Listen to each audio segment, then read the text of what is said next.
Hello. Jim from... Ooh, hello. Oh, cheeky little elf cup. Have that. Oh, no, maybe not. Cheeky little elf cup to start the day. Jim from Forage Box, or Forage Box TV. I don't really know what to say on that one. This is a video about tapping birch trees, silver birch trees. I've come out to a nice place with, whoops, an attack. Lots of these silver birch, very recognisable because of their silvery bark. Nice and easy, right? You can see there's no tree canopy at the moment.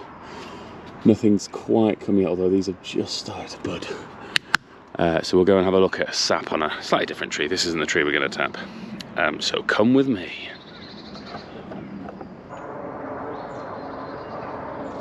So you can see silver birch.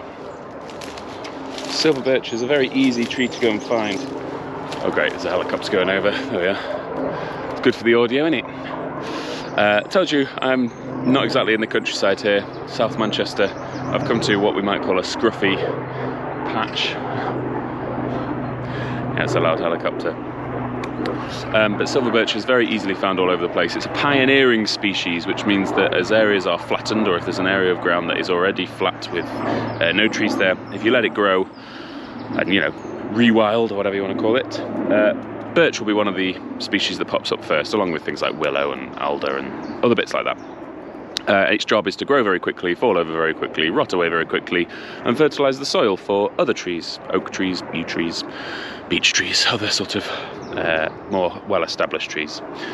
So it means you've got to go and find new woods or new green spaces, like this one here. You can see a nice line of birch trees over there. I don't know if you can see the silvery bark.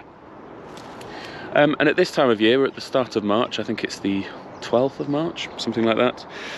The first 2 weeks of March, they say, is birch tapping season, because what these trees are all doing is they're sending up all the energy from their roots all the way to the very extremes, their extremities at the very tips of their branches, waiting for that day where they go, yep, today's spring, and then they produce all their leaves. So they'll come to bud, and then away you go. At that point, you've missed sap. The sap is done.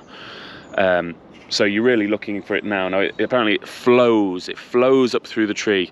Someone told me that you can actually put a stethoscope on the tree and hear the sort of sound of the sea, as it were, but sound of the birch sap flowing.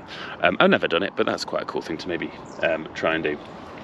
So what we'd be doing is tapping this for the sap. That sap will flow out. Now, there are a couple of schools of thought for this as to how the best way to do it. Obviously, things like maple syrup is tapped by using a drill method.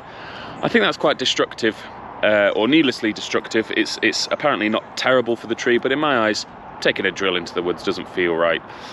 So while you might get away with that once or twice, actually it's quite nice to be able to come back and use the same trees year after year after year. So I'm going to teach you the best method, or the method that I think is the best at least.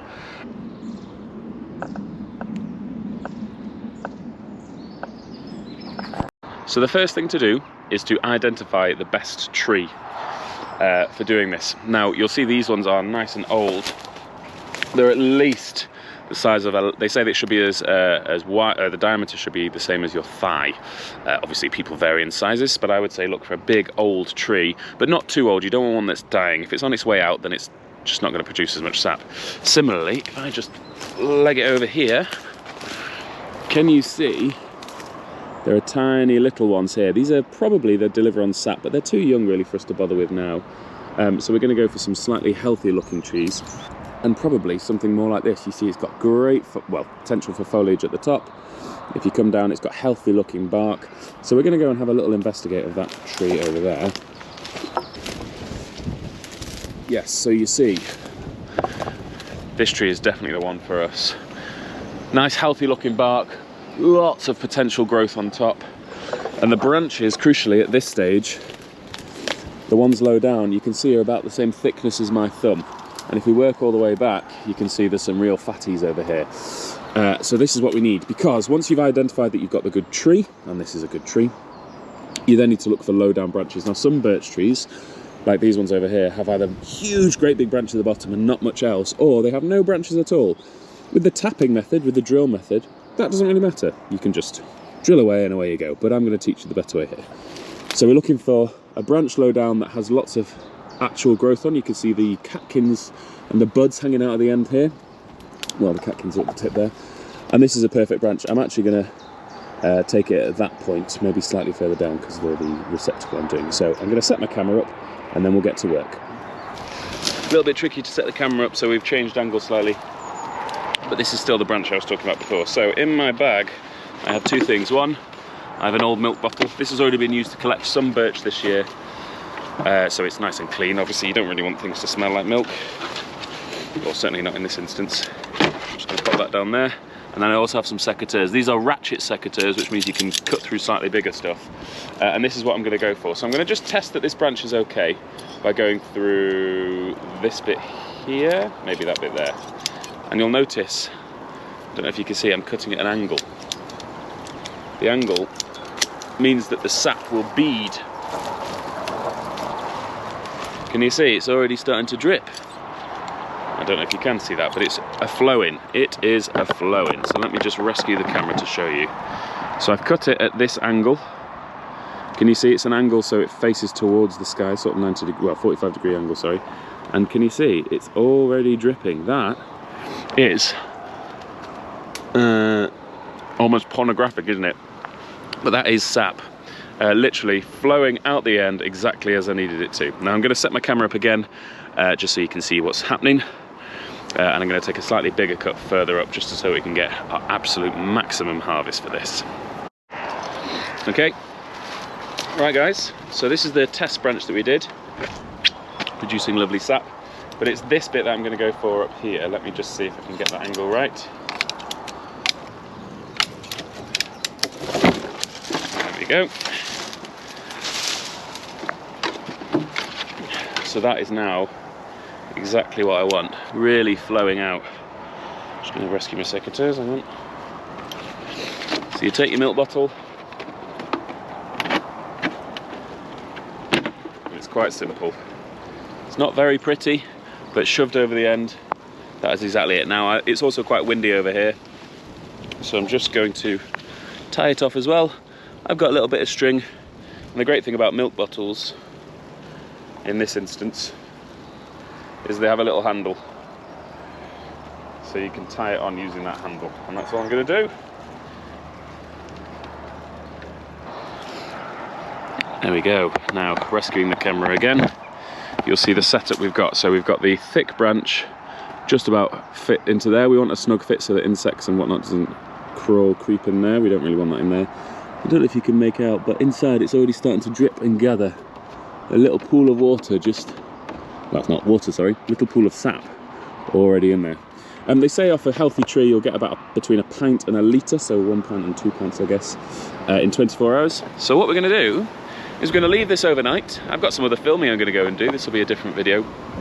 We'll leave this one here and we'll come back to it this time tomorrow. It should hopefully be completely full. I'll be able to take this off and then we'll have some lovely fresh birch sap. So a quick word on the pruning method, just because it feels like the right time to talk about it. If you drill into the tree, they say that the sap will flow out of there slightly better. My thought is that, do you know what, if you really want loads of sap, go and find yourself a tree like this with lots and lots of low branches and a few more bottles. As gardeners will know, and landscapers and other people who deal with trees, pruning is actually quite a beneficial thing for trees sometimes. In this instance, it's not going to produce loads and loads of growth there, but it's not damaging the tree hugely in the long term. Drilling a hole, there's mixed kind of reports as to how healthy that is for the tree, how good it is. Some people say that you should move around the tree year after year. I can see why you'd say that, so you don't damage the tree too much. Some people say that you should leave it for 2 or 3 years before coming back to that same tree. But if you have to take those into consideration, my thought is that actually it's probably best to not be using the drill method at all. If you are the type to use a drill method, they say that there are 3 different ways you can stop it plugging, and all of them have, again, mixed reports as to their effectiveness. One is to just let it bleed out. Let the tree do its thing. It'll heal itself. That sap will soon clog up that, it'll essentially congeal, it'll clot in that, in the wound that you've given it. And that's fine, and you can let it do that thing. I quite like the idea of that, but also if it's a real fast flow like this one, there's a good chance that it'll keep going and probably not best for the tree in the long term.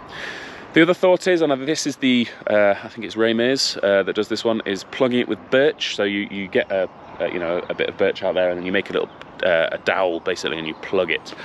Again, if you're having to plug a tree, it's probably not the best, but if you're going to use any wood, you may as well use its own wood, the birch, not using a foreign thing. And then some people use a resin, so you can make birch bark resin. You could use, I guess, some sort of gum from another natural thing, and you're plugging that. But again, I would say that's a lot of faff for something that is so easily done with just a pair of secateurs and a plastic bottle. Whilst plastic bottles don't look great in the tree, I totally appreciate that. That feels like a much lower impact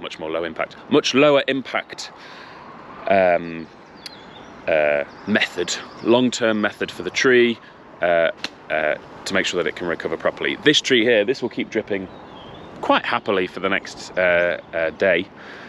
The flow, that drip that we had, that will have eased off by tomorrow as it starts to repair itself, and that's fine. And then I've done this on these trees that are around here. They are very, very healthy trees. The wounds that we're leaving behind is perfectly fine. It's not doing anything to damage the tree in the long term. And actually, this is a perfectly, 24 hours as a plastic bottle on a tree, that's it. Everything else is good for this space. So do consider these things. And then you too can be drinking this lovely birch sap. What am I going to do with this stuff? Nice and simple. I'm probably going to drink it neat. I like the flavour of it. It feels like I'm really reconnected with nature after a long, old, lonely winter, as the Beatles say.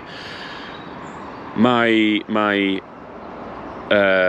various foraging friends will turn them into all sorts of interesting things. Maybe I'll stick some links below for people like Buck and Birch who make a nice birch spirit, like a liqueur. That's quite a cool thing to do.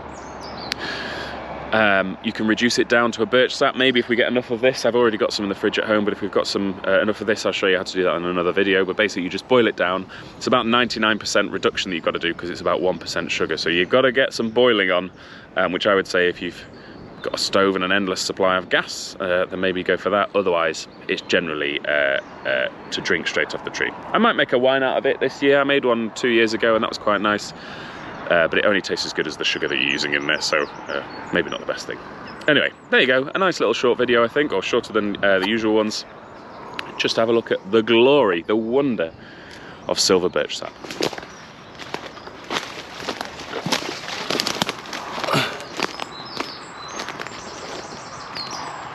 Morning.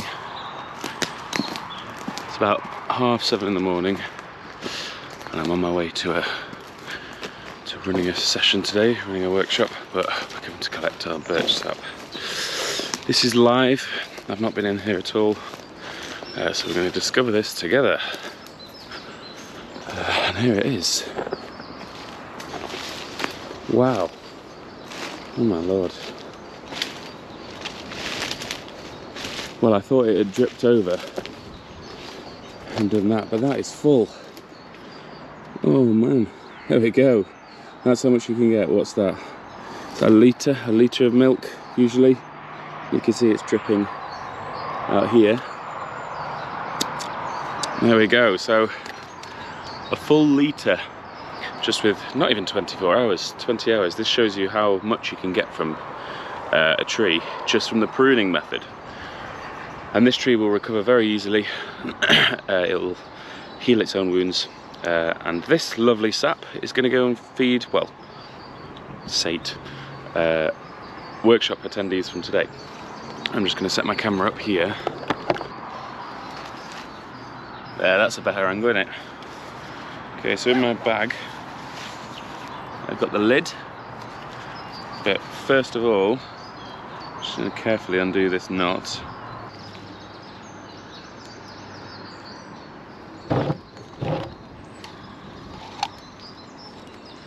There we go, look at that. There's a full bottle of birch sap. A little bit of algae in the top there, I'm just going to get rid of that. How about that? So, lid on, take my string, no traces. And there we have it. Now this is still dripping, it's not dripping quite as much as it was yesterday. That's fine, it'll fix itself. You can see where other branches have fallen off. Branches like this over here will have once existed, but they've fallen away. So there we go. Right, wandering back. That's birch sap using the pruning method, which is the way that you should be doing it, really. Thank you for watching. plenty more videos on their way. Otherwise, go and check out the other videos, tell your friends, do the likes, subscribings and all those things. You can find more information at www.foragebox.co.uk. That's where you'll find all workshops where you might be able to do this sort of thing. That will be next March, or every March really, but if you're interested in other workshops, that's the place to go. Thanks very much, guys.